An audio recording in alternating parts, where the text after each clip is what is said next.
বছরে 2 দিন হয়, চিন্তা করছে সব জাইনে ফেলাইছে, ধরছে নাই। বল অজুর ফরজ কয়টা?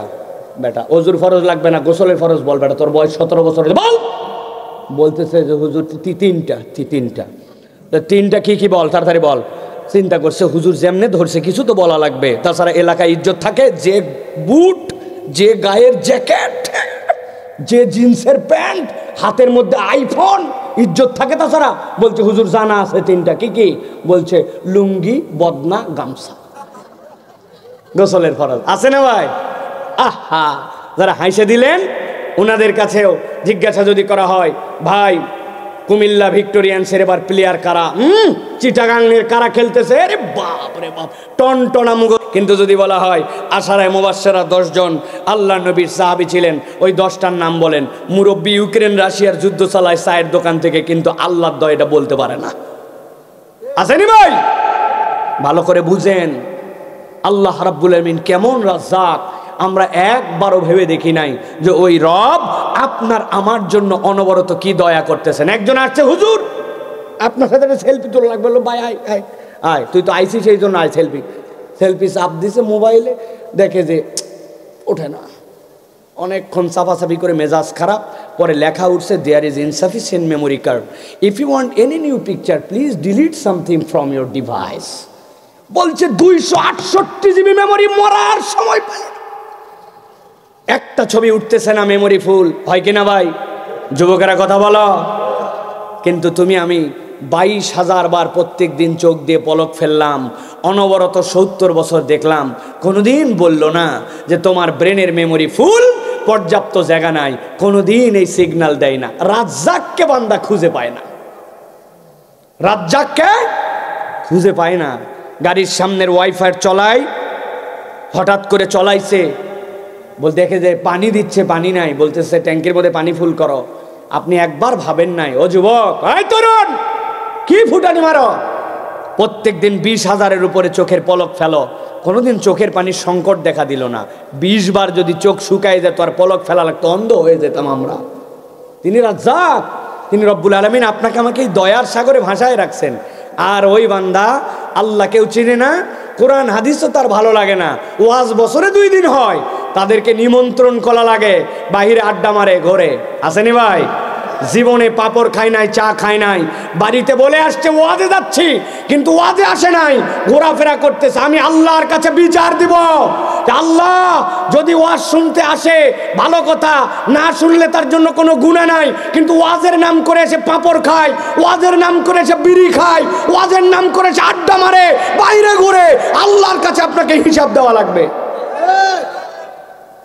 মাইকের শব্দ যত দূর যাচ্ছে, ভালো করে বললাম, আমার এতক্ষণ কথা শেষ করে চলে যাওয়ার ওয়াদা ছিল, কিন্তু আমি এই ওলামায়ে কেরামের ইজ্জতের দিকে তাকায়া আমি এই কথাগুলা বলতেছি। আল্লাহ রাব্বুল আলামিন কোরআনে এই কথাই বলতেছেন সূরা মুমিনুনের মধ্যে। আল্লাহ বলছেন, আফা হাসিবতুম, তোমরা কি এরকম ধারণা করো নাকি, আন্নামা খলাকনাকুম আবাথা, তোমাদেরকে নিরর্থক এমনি এমনি অকারণে তোমাদেরকে সৃষ্টি করা হয়েছে। আল্লাহ বলছেন কেউ ভাবতেও পারে অকারণে এমনি এমনি তারে বোধহয় ইচ্ছা মতো আল্লাহ সৃষ্টি করছেন। আল্লাহ বলছেন যদি তোমার মনের মধ্যে এরকম খেয়ালও হয়ে থাকে, আমি আল্লাহ পরের আয়াত দ্বারা তোমার থেকে হ্যাঁ অথবা নার জন্য প্রশ্ন করি নাই। আমি আল্লাহ তোমাকে বললাম ও আন্নাকুম ইলাইনা লা তুরজাউন, আল্লাহর কাছে তোমাকে ফেরত আসা লাগবে কি লাগবে না এই বিষয়ে তুমি ক্লিয়ার হয়ে যাও। অনেক নাস্তিকেরা কোরআনের বিপক্ষে নানান কথা বলে, নানান ধরনের যুক্তি দিয়া কোরআন এবং ইসলামের ভুল ধরার জন্য তারা চেষ্টা করে। আমি একটা কথা সব সময় বলি, নাস্তিকদের সাথে আমাদের কোনো ডিবেট নাই। আমার একটা প্রশ্নের উত্তর, আল্লাহর একটা প্রশ্নের উত্তর দিয়ে তারপরে তুমি আসবে, তারপরে তোমার সাথে কথা, এর আগ পর্যন্ত কথা নাই। আল্লাহ কোরআনে বলছেন কুল্লু নাফসিন যায়িকাতুল মাউত, আল্লাহ যার মধ্যে রূহ দিয়েছেন, জান দিয়েছেন, তাকে মৃত্যুবরণ করতে হবে, মৃত্যুর স্বাদ গ্রহণ করতে হবে। কোরআনের এই এক আয়াত তুমি পারলে অস্বীকার করে 200 বছর বাঁচায় থেকে তারপরে তুমি কথা বলো।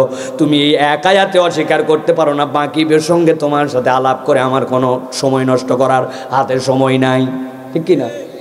তোমার এত বড় হ্যাডাম থাকলে তুমি 200 বছর বাইচে দেখাও, তুমি এইটাই পারো না। কোরআনের এক আয়াতের কাছে তুমি অক্ষম, পুরা কোরআন নিয়ে ভাবার আর তোমার মতামত শোনার আমার হাতে সময় আছে নাকি? নাই, ঠিক কি না? আল্লাহ রাব্বুল আমিন এই জন্য বলছেন ওয়ান্নাকুম ইলাইনা লা তুরজাউন। কত পণ্ডিতি, কত বাহাদুরি, আল্লাহ বলছেন ওই বাহাদুরি করে লাভ নাই, আল্লাহর কাছে তোমাকে ফেরত আসতে হবে। আল্লাহ বলছেন ফাতাআলাল্লাহুল মালিকুল হক লা ইলাহা ইল্লা হুয়া রাব্বুল আরশিল কারীম। যিনি আরশে কারীমের রব, যেই রব হচ্ছেন তাআলা, যেই রব হচ্ছেন হক, ওই রবের কাছে তোমার ফেরত না সে কোনো উপায় নাই। আল্লাহ মূলত বান্দাকে বুঝাতে চান, বান্দা আল্লাহর কাছে যেহেতু তোমাকে ফেরত আসতেই হবে, তাইলে আসার আগে তুমি প্রস্তুত হয়ে আল্লাহর সামনে এসো, ঠিক কি না? প্রস্তুত হয়ে আল্লাহ বলছেন আমার কাছে তুমি এসো, প্রস্তুতি ছাড়া আমার কাছে এসো না। আল্লাহ এই জন্য বলছেন ফেরত তোমাকে আসতেই হবে, তুমি যেই হও না কেন। অতএব আল্লাহর কাছে যেহেতু ফেরত যেতে হবে, তিনি যদি আরশে কারীমের মহান অধিপতি, অতএব বান্দা একটু হুঁশ করে জীবন চালায়। আল্লাহর জন্য যদি হুঁশ করে জীবন না চালাই, তাহলে আল্লাহর কাছে আপনাকে আমার ধরা খাওয়া লাগবে ভাই। এই জন্য এই মাহফিলগুলার মৌলিক উদ্দেশ্য কি? এই মাহফিলগুলা আপনাকে নামাজের ফরজ, ওয়াজিব, সুন্নত এই সকল কার্যক্রম হাতে কলমে শিখাবে না, কিন্তু বেসিক ইসলামের রাস্তায় যে আপনাকে চলতে হবে এই দিক নির্দেশনা দেওয়ার জন্যই এই মাহফিলগুলার আয়োজন, ঠিক কি না? প্রিয় ভাইয়েরা, আমি আপনাদের কাছে সংক্ষিপ্ত সময়ে নির্ধারিত বিষয়ে একটা প্রসঙ্গে কিছু কথা বলতে চাই, যদি আপনারা শুনতে রাজি থাকেন। আছেন আপনারা? আছেন আপনারা? ভালো করে জেনে রেখেন, আমার শ্রোতা মুরব্বীরা না, আমার শ্রোতা ইয়াংরা। আমি ইয়াংদের জন্য কিছু কথা বলার চেষ্টা করি, কারণ এখানে এমন মুরব্বী আছেন, ওই মরুম হুজুরকেও দেখছেন, তাদেরও 20-50টা বয়ান তারা শুনছেন। আমার জন্মের আগের তেও আর শোনেন আপনারা, ঠিক কি না? কিন্তু আমার এই জেনারেশনের বাচ্চাদের জন্য আমার কিছু কথা আছে, যেই কথাতে এই বাচ্চাগুলা যদি শুধরায় যায়, ইনশাল্লাহ দেশ শুধরায় যাবে, ঠিক না ভাই? এই বাচ্চাগুলো ঠিক হইলে আমাদের দেশের ইসলাম এগিয়ে যাবে, কেননা নেক্সট জেনারেশনে নেতৃত্বর জায়গাটা এই তরুণ সমাজের। আল্লাহ রাব্বুল আলামিন এই তরুণদেরকে যেন কবুল করেন, বলেন আল্লাহুম্মা আমিন। আপনারা আছেন তো ভাই? দেখি একটু কারা কারা আছেন, একটু হাত দুটা টান করে তোলেন, সোজা করে তোলেন, শক্ত করেন, এরকম একটু আমার মতো করেন, একটু পারবেন না ইনশাল্লাহ? শক্ত করেন, হাত নামান, নামায় একসাথে সবাই উঠাবো। আর পাশের থেকে কারা উঠাতে পারতেছে না, সোজা হচ্ছে না, হাতগুলো একটু সোজা করে দেব, পারবেন ইনশাল্লাহ? চাদর মাদুরতে হাত বাইর করেন, বাইর করছেন? এই যে হাঁটুতে এরম করে যারা বসে আছেন, আরাম করে বসেন, লেটা বেড়ে বসেন, হাত সোজা করেন, সোজা করেন হাত, হাত আরেকবার নামান, নামা এবার একসাথে সবাই তুলবো, ডান বাম দেখে হাতগুলা সোজা করে তোলেন, তুলছেন সবাই? এবারে ডানে বামে তাকায় দেখেন কারা কারা উঠাতে পারে নাই, চেহারাগুলো দেখে নেন, সোজা করেন। এবার একটু গলাটা পরিষ্কার দেন, হয় নাই? ভালো করে দেন, ভালো করে একটু গলাটা পরিষ্কার দেন, দেখছেন? হাত সোজা করেন। এবার আমরা আকাশ বাতাস মুখরিত করে একটা তাকবীর দিয়ে জানাতে চাই, আল্লাহর বান্দা প্যান্ডেলের ভিতরে অভাব নাই, পারবেন ইনশাআল্লাহ? পারবেন ইনশাআল্লাহ? যারা পারবেন হাত সোজা করেন, শক্ত করেন, শক্ত। এবার পিছন দিকে একটু টানা দেন, হ্যাঁ পিছনে, এবার একটু ডাইনে দেন, এবার একটু বামে, এবার একটু সামনে দেন, এবার সোজা করেন, সোজা সোজা। এবার বুক বরাবর নেন হাত, বুক বরাবর বরাবর। আমি দীর্ঘ করব না আলোচনা, সংক্ষেপে শেষ করব। এই জন্য প্রিয় ভাইয়েরা, এই বুক বরাবর হাত, হাত নামানো যাবে না। আমি যখন লিল্লাহে তাকবীর বলবো, তখন আপনারা আকাশ বাতাস মুখরিত করে আল্লাহু আকবার বলে হাত দুটো উপর দিকে ছুড়ে দিবেন, পারবেন না ইনশাআল্লাহ? জীবনে এরকম আওয়াজে তাকবীর দেই নাই, এরকম একটা তাকবীর দিতে হবে, পারবেন ইনশাআল্লাহ? যারা পারবেন তারা বলেন আল্লাহুম্মা আমিন, যারা পারবেন না তারা বলেন আল্লাহুম্মা আমিন। আহা, আসেনি ভাই? না পারেন না লোকও আছে, পারবেন ইনশাআল্লাহ? হাত বুক বরাবর আছে, রেডি সবাই? দেখে একটা তাকবীর দেন, লিল্লাহে তাকবীর, লিল্লাহে তাকবীর। আল কোরআনের আলো, আল হাদিসের আলো, তোমার নেতা আমার নেতা, তোমার নেতা আমার নেতা, আলেম ওলামা যেখানে, আল্লাহর আইন যেখানে, লিল্লাহে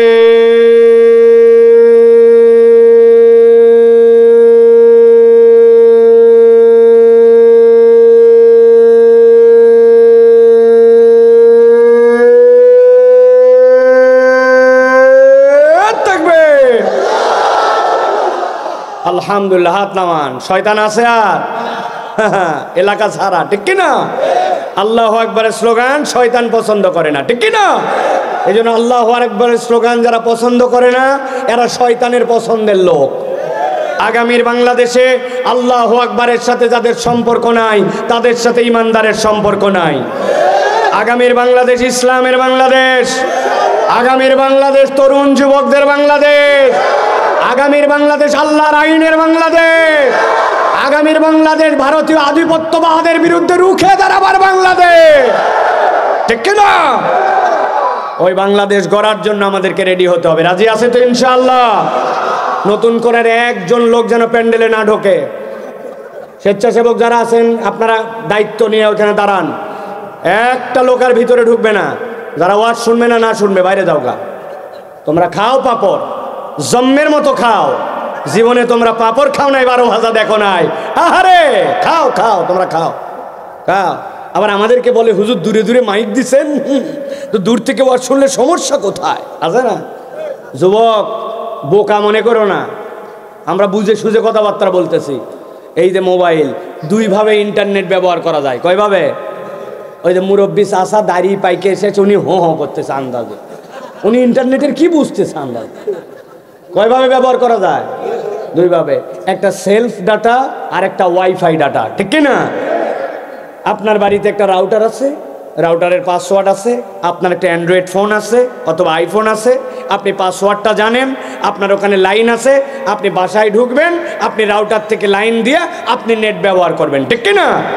কিন্তু একদিন কোনো কারণে আপনাকে চান্দিনা যাওয়ার প্রয়োজন পড়ছে, মুরাদনগর যাওয়ার প্রয়োজন পড়ছে।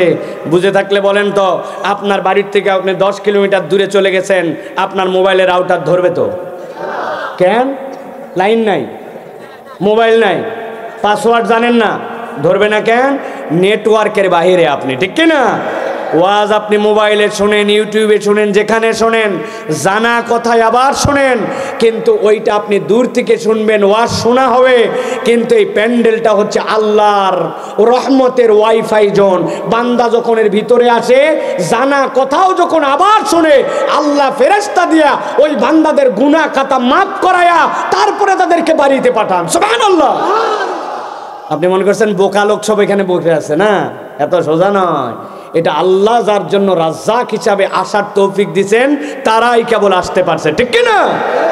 আল্লাহ রাব্বুল আমিন আমাদেরকে বোঝার তৌফিক দেন, বলেন আল্লাহুম্মা আমিন। প্রিয় ভাইরা, চলেন আমরা কুরআনুল কারীমের মধ্যে সরাসরি এখন প্রবেশ করব। বিতাড়িত শয়তান থেকে আশ্রয় প্রার্থনা করে সমস্বরে একসাথে আমরা সকলে পড়ব, আউযু বিল্লাহি মিনাশ শাইতানির রাজিম, বিসমিল্লাহির রাহমানির রাহিম। ومن يرتد منكم عن دينه فيمت وهو كافر فأولئك حبطت أعمالهم في الدنيا والآخرة وأولئك أصحاب النار هم فيها خالدون। আজকে আমরা সংক্ষিপ্ত সময়ে কুরআনুল কারীম থেকে যে বিষয়ের উপরে আমরা কথা শুনব, এলাকায় কারা কারা বাইক চালায়? হাত তোলো। জীবনে একবার হলেও বাইক চালাইছেন? হাত তোলেন দেখি। পুরা লাইফে যারটাই চালাইছেন জীবনে, হাত নামান। আপনি বাইক নিয়ে যাচ্ছেন, নিমসার পার করার পরে হঠাৎ করে দেখেন বাইকটা কি চিন্তা করছেন, কি রে বাইক তো বেকায়দা জায়গায় বন্ধ হয়ে যাচ্ছে, আশপাশে কেউ নাই, লোকজন ফাঁকা এই জায়গায়। আপনি ডানের দিক কাট করছেন, বামের দিক কাট করছেন, অনেকক্ষণ চেষ্টা কৌশল করে ঝাঁকায়া ঝুঁকায়া, এরপরে উপর থেকে ওইটা খুলে ভিতরে তাকায়া দেখছেন কাম অকাম কি নাই। বললেন না যারা, তারা বোঝেন নাই কি নাই। এখন চিন্তা করছেন একটু সামনের দিকে আগায়া দুইটা গাছের ফাঁকে বাইক নিয়ে আস্তে করে জিপার খুলছে, খুলে ডানে বামে দেখছে লোক নাই, আস্তে করে নিজেরটা দিয়ে নিজে ভরাচ্ছে। বুঝে থাকলে বলেন, কুমিল্লার মুসলমান, আপনি যদি এই কাজ করে আপনার ট্যাঙ্কির মধ্যে ফুয়েলিং করেন, বাইক চলবে তো? যারা বললেন না তাদেরটা চলবে তো? চলবে? কেন চলবে না? আমার নিজের জিনিস ভিতর থেকে দিচ্ছি, চলবে না মানে? বলে ভাই চলবে না তো চলবে না, এই কাম করলে ইঞ্জিন পর্যন্ত বিকল হতে পারে। কথা ঠিক কিনা? কেন এই কথা বললাম? আপনার এক বাইক, তার ইঞ্জিন চালানোর জন্য লাগে অকটেন পেট্রোল, ওই বাইকের ব্রেক কষার জন্য লাগে ব্রেক অয়েল, ওই বাইকের গিয়ার চেঞ্জ করার জন্য লাগে গিয়ার অয়েল, ওই বাইকের চাকা ঠিক থাকে যেন ওই জন্য লাগে মোবিল। তা আপনার এক ফাংশনের থেকে কেবল ডিস্ট্রিবিউট করার জন্য এক জিনিস চলাতে কত আইটেম লাগে। আর আপনি খাইছেন ওই যে মিষ্টি, আপনি খাইছেন কাঁচামরিচ, আপনি খাইছেন টক, আপনি খাইছেন করল্লা, আপনি খাইছেন বেগুন, আপনি খাইছেন ঝাল, আপনি খাইছেন মিষ্টি, সবগুলা পেটের মধ্যে গেছে। পেটের মধ্যে যাওয়ার পরে আল্লাহ রাব্বুল আলামিন এইগুলাকে প্রক্রিয়া করেছেন, ওই সবগুলা আস্তে করে একটা ভাণ্ডতে রস হিসাবে জড়ো হয়েছে।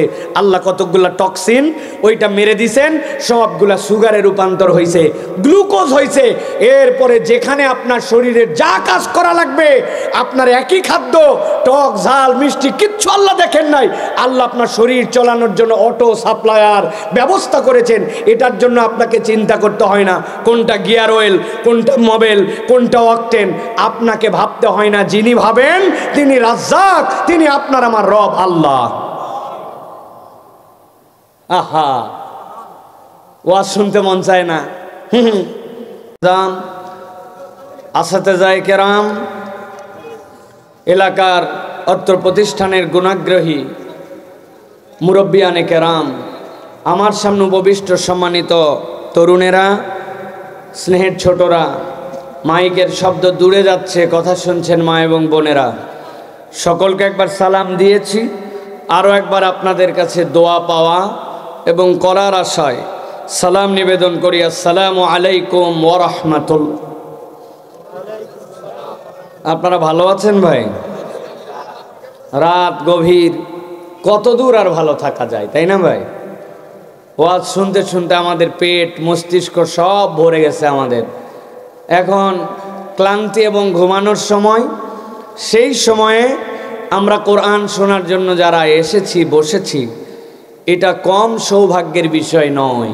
কেননা সব মানুষকে আল্লাহ রাব্বুল আলামিন ময়দানে আসার এবং বসার যোগ্যতা এবং এই রিজিক আল্লাহর পক্ষ থেকে দান করেন না, ঠিক কিনা? বহু মানুষ আছে দেখবেন এখন ঘোরাফেরা করতেছে, ঢুড্ডামি করতেছে, আড্ডাবাজি করতেছে। এমনকি আমি তো এগুলো প্রতিষ্ঠানে যাওয়ার পরে বলি, আমি যদি আমাদের অধ্যক্ষ মহোদয়ের কাছে জিজ্ঞাসা করি আমাদের প্রতিষ্ঠানের ছাত্র কয়জন, সেই ছাত্রের কয়জন এখানে উপস্থিত আছে, আমি হাত তুলে অপমান করাবো না। কিন্তু এই প্রতিষ্ঠানগুলো যে অধপতনের দিকে যাচ্ছে, এটা তার উজ্জ্বল দৃষ্টান্ত। যে যাদের প্রতিষ্ঠানের মাহফিল, তারা মনে করছে এলাকার লোক শুনে খা, আমাদের এলাকায় আয়োজন হয়, তোমরা শোনো গা, আমরা সব জানি। এই জন্য ছেলেপেলেরা এই জায়গায় উপস্থিত নাই। আপনার শুনতে খারাপ লাগলেও কথাটা বাস্তব। আর অন্যান্য প্রতিষ্ঠানে যাই দেখবেন যে তাদের প্রতিষ্ঠানের মাহফিল মানে কেউ থাকুক না থাকুক, ওরা নতুন জামা কাপড় ইস্তারি করে বছরে একদিনের জন্য অপেক্ষা করে। কিন্তু এইগুলা প্রতিষ্ঠানের ছেলেপেলেরা, তারা নিজেরা আস্তে আস্তে করে নিজেদেরকে অধপতনের দিকে নিয়ে যাচ্ছে। আপনারা হাজিরার ব্যবস্থা করেন, মাহফিলে বাহিরের লোকের কথা শোনা লাগবে না। এই প্রতিষ্ঠানে আলেম পর্যন্ত কোন ছেলেরা আছে, ওই ছেলেরা এখানে উপস্থিত আছে কিনা হাজিরা দেওয়া লাগবে। এই নিয়ম করেন, দেখবেন এলাকার হেদায়েত হওয়া লাগবে না, পোলাপানের হেদায়েত হলে এলাকা অটো হেদায়েত, এলাকা অটো হেদায়েত হবে। আপনি বুঝতে পারছেন না, আপনি ভিতরে বসে আছেন আর পাশে কথা বলতেছে জোরে, ও জানে না যে এই জায়গায় কথার শব্দ আসে, কিন্তু ওর মধ্যে আদব নাই, আখলাক নাই, এই জন্য বিল্ডিং এর মধ্যে থেকে কথা বলে, ভিতরে ওয়াজ শুনতে আসে না। ঠিক না? কাদেরকে খাওয়ায় বড় করতেছেন? কাদের প্রতিষ্ঠানে প্রতিষ্ঠা করে গেলেন? সেই মানুষগুলাকে একবার তাকায় মূল্যায়ন করেন যে তাদের রক্ত পানি করে দিয়া এইগুলা প্রতিষ্ঠান আল্লাহর দ্বীনের জন্য তারা কায়েম করে গেছেন, নিজেদের জীবন যৌবনকে তারা এক করে ফেলছেন এইগুলার জন্য। আর এই বানানো ফসল এখন পেয়ে গেছে বাগান, চিন্তা করে পরীক্ষা দিলেই রেজাল্ট হলেই হয়েছে, ওস্তাদের সম্মান করাই কি আর মাহফিল করাই কি আর না করাই কি, এদের এগুলো ঠেকা আছে নাকি? কথা শুনতে খারাপ লাগতেছে ভাই? খারাপ লাগান একটু, এত নির্বিষ হয়ে দেন না। যেই কথায় খারাপ লাগে ওই কথাটা অন্তরে খারাপ লাগায়েন, তাহলে কাজ করবে। তাছাড়া যদি কর না হুজুর যাই বলতেছেন আমরা গোল আলু, কোনো ঝামেলা নেই, আপনি বলে যান, তাহলে লাভ হলো না। যেই কথা বললে অন্তত এফেক্ট হওয়া লাগবে, ওই কথাটার এফেক্ট আমাদের হৃদয়ে হওয়া লাগবে। ঠিক না ভাই? এইগুলা কথা কেন বলতেছি? এইগুলা প্রতিষ্ঠান থেকে আমরাও পড়ালেখা করে বড় হয়েছি, আমরা আসমান থেকে পড়ি নাই, এইগুলা প্রতিষ্ঠানে আমরাও পড়ছি। এই জন্য আপনাদের কাছে এই কথা বললাম। প্রিয় ভাইরা, কি বলছিলাম? যে আল্লাহ আমাদেরকে আসার বসার তৌফিক দিয়েছেন, এটাও আপনার আমার জন্য রিজিক। এটা কি রিজিক? মানে কি রিজিক? মানে আপনার আমার কনসেপ্ট হচ্ছে রিজিক মানে আল্লাহ আমার একটু খাইতে দেয়, আল্লাহ আমার খাবার অভাব রাখে নাই, আলহামদুলিল্লাহ ভাই আমি 3 ওয়াক্ত খাইয়ে পড়ে আসি। আমাদের ধারণা এইটুকুই কেবল রিজিক। জি না, রিজিক ইজ এ ভাস্ট কনসেপ্ট, এটা একটা বৃহৎ দৃষ্টিভঙ্গি। আল্লাহ আপনাকে আমাকে এই যে কথাটা বললাম যে ভাই আল্লাহ আপনার আমার জন্য রাজ্জাক, ওই রাজ্জাক আপনাকে আমাকে রিজিক দান করে, আপনি এই কথা শোনার পরে বলতেছেন সুবহানাল্লাহ, বলতেছেন না? এখন আপনি যে সুবহানাল্লাহ বলছেন, এই সুবহানাল্লাহ বলার যিনি আপনার ব্রেনের মধ্যে যোগ্যতা দিয়েছেন, এই সুবহানাল্লাহ বলাটাও আল্লাহর পক্ষ থেকে রিজিক। আপনি বুঝেন? অনেক লোক আছে কোন জায়গায় সুবহানাল্লাহ বলা লাগবে, আলহামদুলিল্লাহ বলা লাগবে, এইটা জানে না, উল্টাপাল্টা আচরণ করে। এলাকায় আছে কিনা ভাই? ওদেরকে আপনারা কি বলেন? পাগল। কি নাই ভাই? কি বলেন? ওদের কি পাগল? আপনি পাগল বলেন কেন আন্দাজি? আসলে ওদের স্ক্রু ঢিল। ঠিক কিনা? আন্দাজি ঠিক বলেন কেন? ওদের স্ক্রু আছে নাকি?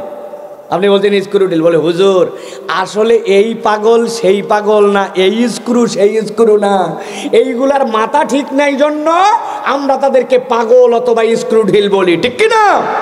তাহলে যেই আল্লাহ ঠিক করালেন, ঠিক বলার যোগ্যতা দিলেন, ওটাও আল্লাহর দেওয়া রিজিক। সুবহানাল্লাহ বলেন। আপনি রিজিক মানে বোঝেনি নাই? আল্লাহ রাব্বুল আমিন আপনাকে আমাকে সুস্থ স্বাভাবিক রাখলেন, আল্লাহ আমার পরিবারটা সুন্দর করলেন, আমাকে সন্তান দান করলেন, আমার স্ত্রীর সাথে মহাব্বত দান করলেন, লোক দেখলে আমাকে সালাম দেয়, ঈমান আমাকে দান করলেন।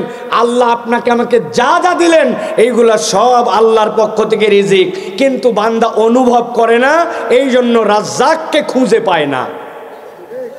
রাজ্জাককে খুঁজে পাই না আমরা। আমি আপনার কাছে 2টা উদাহরণ দেই, দেখেন তো আপনাদের এলাকার সাথে মিলে কিনা। আপনারা বাথরুমে যখন যান, বাথরুমে যাওয়ার পরে আপনারা কি খালি পায়ে যান না স্যান্ডেল পরেন? আপনার ওয়াইফ একদিন বলছে, শোনেন বাজার থেকে আসার সময় একটা স্পঞ্জ স্যান্ডেল নিয়ে আসবেন। আপনি বলছেন কিসের জন্য? কার স্পঞ্জ স্যান্ডেল লাগবে? বলে কারণ আমাদের বাথরুমের স্পঞ্জ স্যান্ডেলটা তেলতেলা হয়ে গেছে। আব্বা বাথরুমে ঢুকছিলেন, আম্মা ঢুকছিলেন, পিছলাই গেছে, আমারও পা গেছিল পিছলা, আর একটু হলে গেছিলাম প্রায়, একটা নতুন স্পঞ্জ স্যান্ডেল নিয়ে আইসো। আপনাদের কাছে জিজ্ঞাসা করি, বাথরুমে ঢোকার পরে আপনারা বাথরুমের ভিতরে কুচকাওয়াজ করেন, দৌড়াদৌড়ি করেন, ব্যাপক হাঁটাচলা করেন, কয় ধাপ? 20 ধাপ, 10 ধাপ, বাথরুমের কাজ শেষ। ঠিক কিনা? কিন্তু 6 মাস যেতে না যেতে ওই জুতার চলাটা খোয়ায় যায়।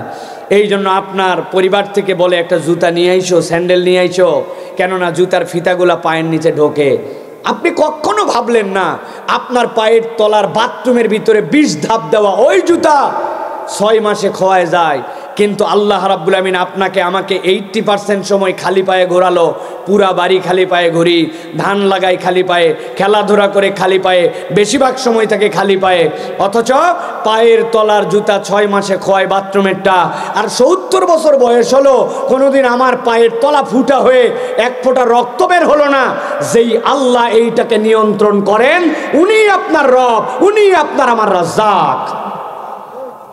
আপনি রাজ্জাক মানে বুঝেন নাই, এই জন্য আমরা এইগুলা গরম মারি।